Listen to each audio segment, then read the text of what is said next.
Today we're going to talk about how the Cold War originated, and so that's our aim today. And before we get into that, I just want to remind you that this lesson is the beginning of period 8.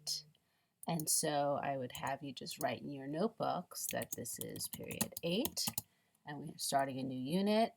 And the dates for this period go from 1945, which is the end of World War II, to 1980, and that is the election of Ronald Reagan. And then we see the country taking a turn to the right, a political right here in 1980. And so we'll be covering this in our period 8. And you might recall that this material is now not on the AP exam. We've covered all the material we had to cover, but of course, you still need to know what happened from 1945 on because some things happened that we do need to discuss. So we're going to start that today. So if we look at our excerpt here, we see some of the beginnings of the Cold War, and I asked you to identify some points. So from a U.S. perspective, we see that the Soviet Union did not keep its promises about free elections in Eastern Europe.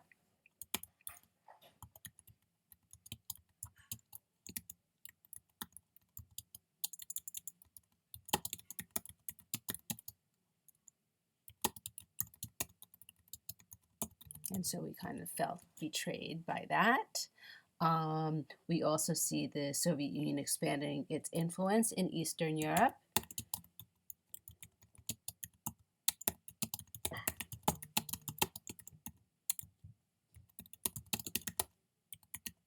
And we see that Soviets were spying on Americans.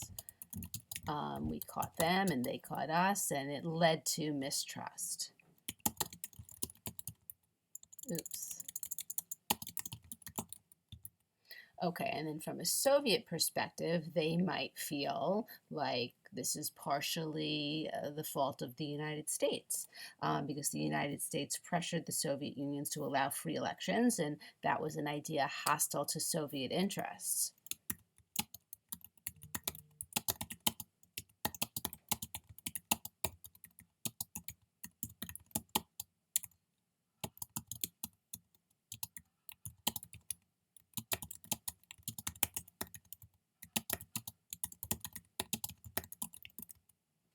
And this EE here stands for Eastern Europe.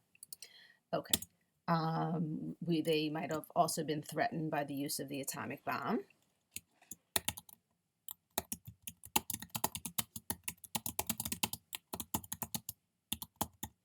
And they also might have felt that they needed to protect themselves by having a buffer state in Eastern Europe.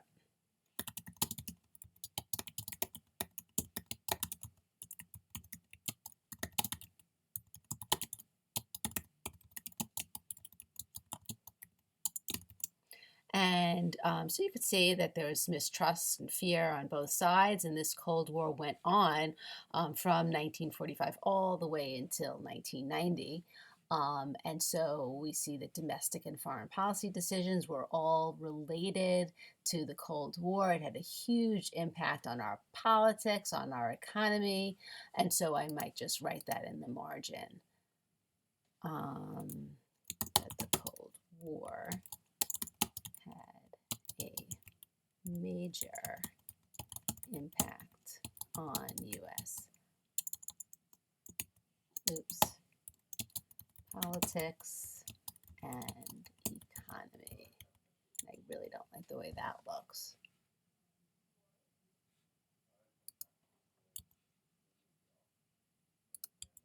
And of course I left off that S there.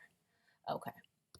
So let's move on. Okay, then I asked you to read a few different things.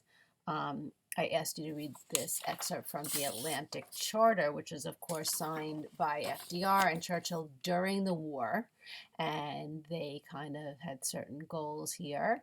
And let's identify some of these goals that they were looking for. They pushed the idea of self-determination.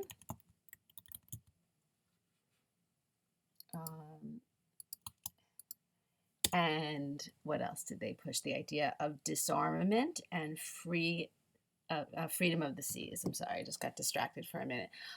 Self-determination, disarmament, and freedom of the seas. Okay. And then why would a U.S. foreign policy based on the Atlantic Charter seem threatening to the Soviet Union? Well, they would not want to disarm.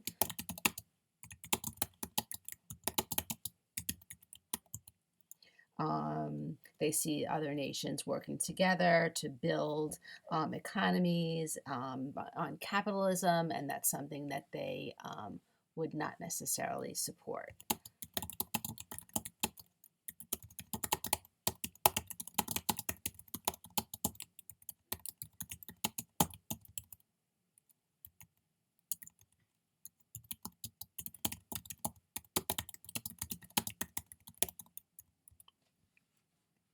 Okay, I have a couple of typos here.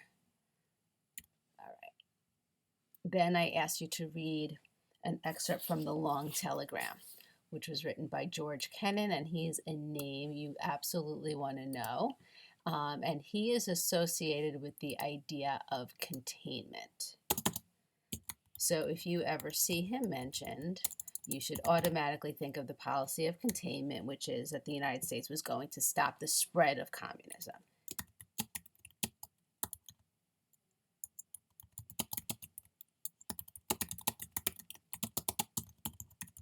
And some people felt that this was kind of a wimpy policy because it wasn't actually eliminating communism, it was just limiting its spread, and it actually shows some tolerance for communism. But this was the policy that the United States went with. Okay, so he is writing to the United States government and telling them about the Soviet Union and the way they think and how we could possibly counter their power. And so for question 4, what are his concerns?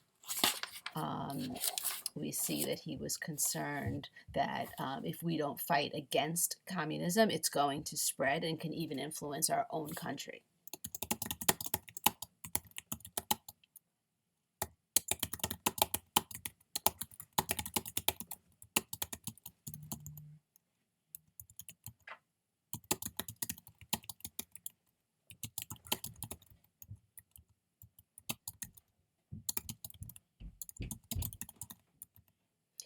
Okay, next question. What are some suggestions he makes? Well, obviously, he suggests that we need to contain communism, but we need to educate the American public about the dangers of communism.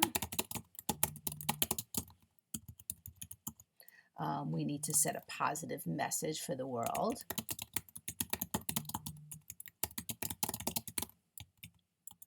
And we need to improve life within the United States to be held out as a better way of life and to be more attractive than communism.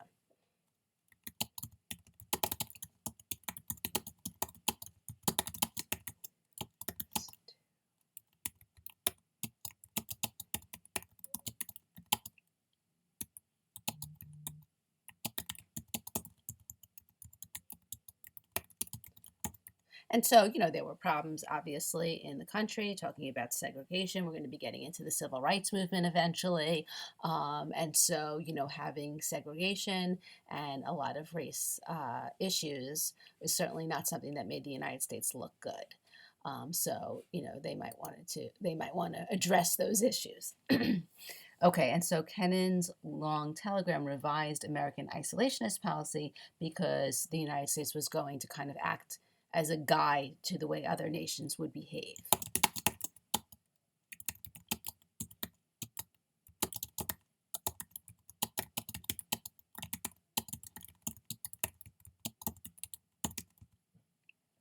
Okay, and then I had you read an excerpt from the Truman Doctrine. So that's what this is, and it's aid to Greece and Turkey. And that was Truman's plan to help them fight against communism. what's the purpose of the money that Truman requests? To give money to Greece and Turkey to help them rebuild, to make sure they have a strong economy, and so they will not be attracted to communism.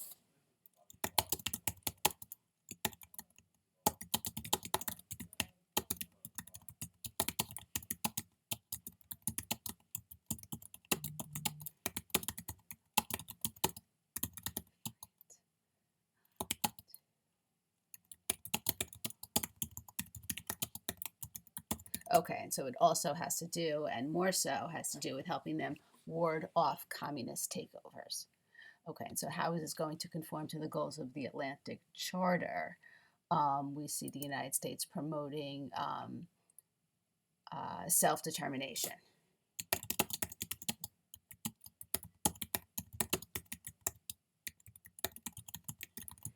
By helping bolster Greece and Turkey and prevent them from being taken over by the communist Soviets.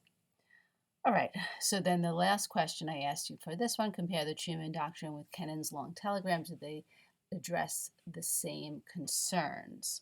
Well, Kennan's long telegram really focused on refining our message to the world. So we'll say that he wanted to refine the American message to the world. In other words, how would we be perceived? And we would be showing people a better way of life, and we could be a model society for the world to follow. As opposed to Truman, which was basically money for military aid. Oops. Okay, let's see, where would we go next? NSC 68. Oh, this doesn't seem to be on your paper. Huh. All right, I'm just going to pause everything right now, and I might have to start a new video, so we'll see.